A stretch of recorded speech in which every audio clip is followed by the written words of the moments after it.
وہ اطالوی جنگی قیدی ہیں جو بہت بڑی تعداد میں اپنے دشمن کے آگے زیر ہو گئے اور اب انہیں قیدی کیمپوں میں لے جایا جا رہا ہے۔ جوشا عالم حیرت میں کھڑا ان غبار آلود چہروں پر نظر دوڑاتا رہا، پھر اسے اس یقین سے افسردگی ہونے لگی کہ اڑی اڑی رنگت والے مصیبت و افلاس میں ڈوبے ہوئے یہ چہرے ہرگز اس کے سگریٹوں سے اپنی لت پوری کرنے کی گنجائش نہ پائیں گے۔ اس نے دیکھا کہ وہ حرص و طلب کے عالم میں اس کا خوانچہ آنکھوں سے نگلے چلے جا رہے ہیں۔ اس نے ان پر ناخوش اور حقارت کی نگاہ ڈالی اور ارادہ کیا کہ پیٹ پھیر کر واپس چلا جائے، مگر اس نے فرنگی لہجے میں ایک آواز سنی جو عربی میں اس سے کہہ رہی تھی سگریٹ۔ اس نے تعجب اور شک کی نگاہ اس پر ڈالی اور پھر انگشت شہادت کو انگوٹھے سے رگڑا، یعنی پیسے نکالو۔ سپاہی بات سمجھ گیا اور سر ہلایا۔ وہ ڈرتے ڈرتے آگے بڑھا اور اتنے فاصلے پر رک گیا کہ جہاں سے سپاہی کا ہاتھ اس تک نہ پہنچ سکے۔ سپاہی نے بڑے اطمینان سے اپنا کوٹ اتارا، اسے لہراتے ہوئے اس سے کہا، یہ رہے میرے پیسے۔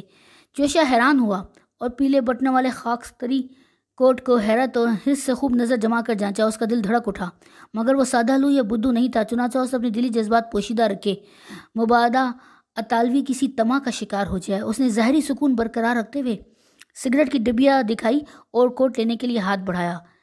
سپاہی نے تہوری چڑھائی اور چلا کر کہا، کوٹ کے بدلے صرف ایک ڈبیا 10 تو دو۔ جوشا سر پٹا کر پیچھے ہٹا، اس کی خواہش پست ہو گئی اور قریب تھا کہ وہ کوئی اور راستہ لے۔ سپاہی نے چیخ کر کہا، کچھ مناسب تعداد تو دو، 9 یا 8۔ اس پر اس نے سختی سے سر ہلا دیا۔ سپاہی نے کہا، چلو 7 ہی صحیح، مگر اس نے پہلے کی طرح سر ہلایا اور یہ ظاہر کیا کہ وہ چلنا چاہتا ہے۔ سپاہی 6 تک اور پھر 5 تک آ گیا۔ اس پر جوشا نے مایوسی کا اظہار کرتے ہوئے ہاتھ ہلایا اور پیچھے ہٹ کر بینچ پر بیٹھ گیا۔ دیوا نے سپاہی سے اسے پکار کر کہا، آؤ تو صحیح، مجھے 4 منظور ہیں۔ اس نے کوئی توجہ نہ دی، یہ ظاہر کرنے کے لیے کہ اسے کوئی دلچسپی نہیں۔ ایک سگریٹ سلگایا اور اطمینان سے مزے لے لے کر کش لگانے لگا۔ سپاہی غصے میں بھر گیا، پھر اسے ایسا معلوم ہوتا تھا کہ سگریٹوں کے حصول کے علاوہ زندگی میں اس کا کوئی مقصد ہی نہیں رہا۔ وہ 2 3 اور پھر 2 تک اتر آیا۔ جوشا اپنے بھڑکتے جذبات اور دکھتی خواہش پر قابو پاتے ہوئے بیٹھا رہا۔ جب سپاہی 2 تک آ گیا تو غیر ارادی طور پر اس کی طرف سے ایک جنبش کا صدور ہوا، جسے سپاہی نے دیکھ لیا اور ہاتھ بڑھا کر کوٹ دکھاتے ہوئے کہا، لاؤ نا۔ اب اسے اٹھنے کے سوا چارہ نہ رہا۔ وہ گاڑی کے قریب آیا، کوٹ لیا اور 2 ڈبیاں سپاہی کو دے دی اور خوشی اور اطمینان سے بغور کوٹ کا جائزہ لینا شروع کر دیا۔ اس کے ہونٹوں پر فتح مندی کی مسکراہٹ لو دے رہی تھی۔ اس نے خوانچہ بینچ پر رکھ کر کوٹ پہنا اور بٹن لگا لیے۔ وہ خاصا ڈھیلا معلوم ہوا، مگر اس نے کچھ پرواہ نہ کی اور خوشی اور فخر کے احساس سے پھولا نہ سمایا۔ خوانچہ پھر سے اٹھا کر اس نے عالم سرور میں اترا اترا کر پلیٹ فارم کے چکر لگانے شروع کیے۔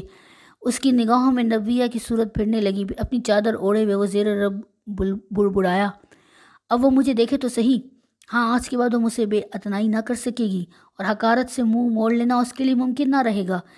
الغر کے پاس مجھ پر برتری جتانے کے لیے اب کچھ نہ ہوگا۔ مگر اسے یاد آیا کہ الغر صرف کوٹ ہی نہیں مکمل سوٹ پہنتا تھا، سو پتلون کا کیا انتظام ہو۔ وہ دیر تک سوچتا رہا اور قیدیوں کی گاڑی کی کھڑکیوں سے جھانکتے سروں پر ایک معنی خیز نظر دوڑائی۔ خواہش نے اس کے دل میں پھر چٹکی لی اور اس کی طبیعت پرسکون ہوتے ہوئے پھر اضطراب کا شکار ہو گئی۔ وہ گاڑی کی طرف بڑھا اور دل مضبوط کر کے آواز لگائی، سگریٹ سگریٹ، ایک ڈبیا پتلون کے بدلے، جس کے پاس پیسہ نہ ہو پتلون کے بدلے ڈبیا۔ اس نے دوبارہ 12 ہانک لگائی، پھر اسے اندیشہ ہوا کہ شاید اس کا مطلب ان کی سمجھ میں نہ آئے، چنانچہ اس نے سگریٹ کی ڈبیا ہلاتے ہوئے کوٹ کی طرف اشارہ کرنا شروع کیا جو وہ پہنے ہوئے تھا۔ اس اشارے کا خاطر خواہ اثر ہوا، چنانچہ ایک قیدی جھٹ اٹھا اور اپنا کوٹ اتارنے لگا۔ جوشا نے لپک کر توقف کرنے کو کہا اور پتلون کی طرف اشارہ کیا کہ اسے یہ مطلوب ہے۔ قیدی نے بے پرواہی کے انداز میں کندھے اچکائے اور پتلون اتار دی۔ اس طرح تبادلہ مکمل ہو گیا۔ جوشا نے پتلون کو مضبوطی سے گرفت میں لیا اور خوشی سے دیوانہ ہو گیا۔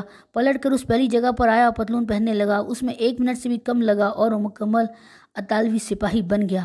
بھلا اب کیا کسر رہ گئی تھی، مگر افسوس یہ قیدی سروں پر ٹوپیاں نہیں پہنتے، پاؤں میں بوٹ ضرور پہنتے ہیں۔ چنانچہ الغر کی برابری کرنے کے لیے جو اس کے لیے سہانے روح بن گیا تھا، بوٹ کے بغیر گزارا نہ تھا۔ اس نے خوانچہ اٹھایا اور لپک کر صدا لگاتے ہوئے گاڑی کی طرف آیا، سگریٹ بوٹ کے بدلے ڈبیا، بوٹ کے بدلے ڈبیا۔ اس نے بات سمجھانے کے لیے پہلے کی طرح پھر اشارے سے کام لیے، لیکن اس سے پہلے کہ نیا گاہک ہاتھ آ سکتا، گاڑی نے روانگی کی سیٹی بجا دی، جس سے محافظ دستے کے تمام سپاہیوں میں چوکسی کی لہر دوڑ گئی۔ دھوئیں کے بادل ریلوے اسٹیشن کے اطراف و جوانب پر چھائے ہوئے تھے، رات کا پرندہ فضا میں منڈلا رہا تھا۔ جوشا دل میں کسک اور آنکھوں میں حسرت اور جھنجھلاہٹ لیے کھڑا تھا۔ جب گاڑی حرکت میں آ گئی تو اگلے ڈبے میں سوار ایک محافظ کی نگاہ اس پر پڑی۔